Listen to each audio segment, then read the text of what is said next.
Hello, my name is Darlyn Flores, and this is my final discussion presentation.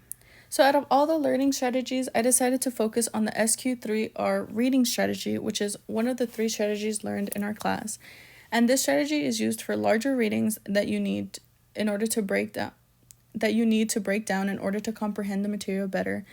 This method aids in retention and better recall. Out of all the strategies, this one helped me the most when it came to comprehending what I was reading to prepare for a multiple choice exam. SQ3R is made up of 5 steps. Step 1 being survey, which is where you skim through the contents of the reading and pay attention to the headings and any bolded words. Step 2, question, which is based on the headings in the text. Create questions that you could potentially answer once you begin reading.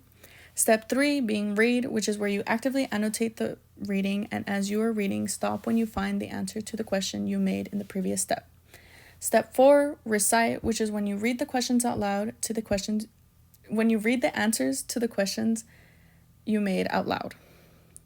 And lastly, review, which is going back and reviewing the annotations and questions made, adding any additional annotations that you feel are necessary, which could include highlighting, underlining, and defining any more terms. So what does the research say? According to Bjork 2013, self-testing encourages elaboration and organization and is showed to be favored among students and was correlated with GPA. The research provided within this article also elaborated on the fact that students used self-testing to not only learn more, but also evaluate how much information they have actually retained when going through the material. Another article, Van Blerkum 2011, says that monitoring comprehension will also allow for better understanding of what you are reading, as well as keep your mind focused on what you are reading. This correlates to the step of read, which is when you stop to answer the questions you have made using the headings. This allows you to evaluate how you understood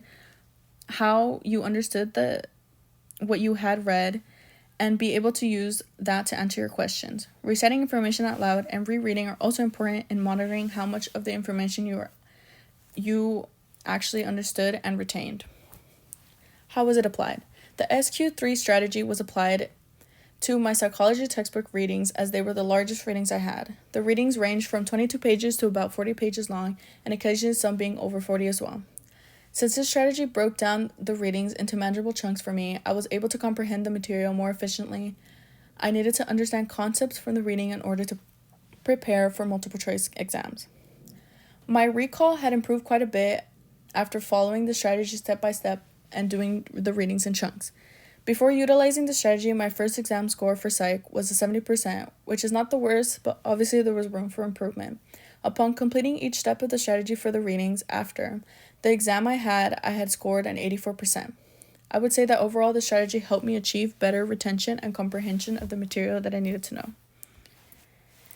Adapt and revise. To adapt and revise the strategy, I believe that adding your own personal twist to it would greatly improve performance. For example, I extended the questions to some bolded words and phrases within the text that I felt would come up on a test or quiz.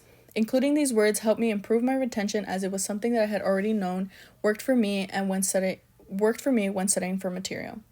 I was also accustomed to writing mini summaries after completing notes for readings because of a program that I had been in for 6 years. I think that applying something that is familiar, you are able to turn to something that you're comfortable with and know that will help you, while also trying out something new and seeing if it benefits you more. Another way to expand this method to other students is also to try to implement other methods of studying that boost your motivation to continue in studying or reading overall, such as changing study environments. This helped me focus on the task and feel more productive because I wasn't feeling stuck at one time. Reinforcements also helped with my motivation, as it gave incentive to achieve the goals I placed and provided space in between readings that helped me avoid burnout. And these are my references, and this concludes my presentation.